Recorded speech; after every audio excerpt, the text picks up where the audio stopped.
शामिल करेंगे जफरवाल से। आपको बताएं कि जफरवाल में मोहल्ला मुस्तफाबाद के रिहायशियों के लिए सड़क पर खड़ा सीवरेज का पानी दर्द-ए-सर बन गया है। बड़ी बड़ी गाड़ी में बैठने वाले मुंतखब अवामी नुमाइंदों को सड़क पर खड़ा पानी दिखाई नहीं दे रहा। इसी हवाले से मज़ीद तफसीलात जानते हैं राना अली रजा की ये रिपोर्ट।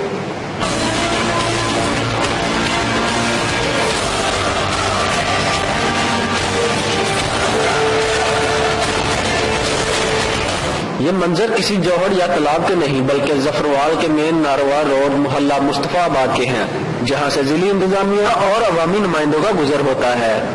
सड़क के ऊपर सीवरेज का पानी जमा होने से सड़क तालाब का मंजर पेश कर रही है, मगर बड़ी बड़ी गाड़ियों में बैठने वाले मुंतखब नुमाइंदों को सड़क पर खड़ा पानी दिखाई ही नहीं दे रहा। इस मौके पर शहरियों का कहना था कि पहले तो रोज न्यूज वालों का शुक्रगुजार हूँ जिन्होंने हमारी ये जो है ना गिरफ्तार सुनने के लिए इधर तशरीफ लाए। MPA साहब और MNA साहब भी रोजाना गुजर कर जाते हैं, लेकिन कभी भी उनकी नजर नीचे नहीं पड़ी। वो लंबी गाड़ियों पे आते हैं और लंबी गाड़ियों पे चले जाते हैं। असली सड़क जी है तलाब का मंजर पेश कर रही है। रोजाना 5-7 मोटरसाइकिल गड्डियां के हादसे हो रहे हैं, जीना माहौल कर दिते दा। हर काम तो साडी अपील है कि साडे हाल ते रहम करो। असीं मस्जिद च जाने रोजाना कपड़े असीं बदली करने आना मतलब गंद इत्थे फैलिया दा कोई हुकूमत नूं ख्याल नहीं आंदा।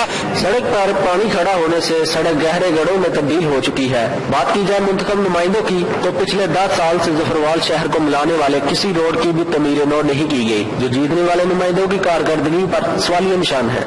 मोहल्ला मुस्तफाबाद के रिहायशियों का आला हुकाम से अपील है कि मोहल्ला मुस्तफाबाद से मुकासियाब का मसला फौरी हल करवाया जाए। कैमरामैन कलीम अब्बास के साथ राना अली रजा, रोज न्यूज जफरवाल।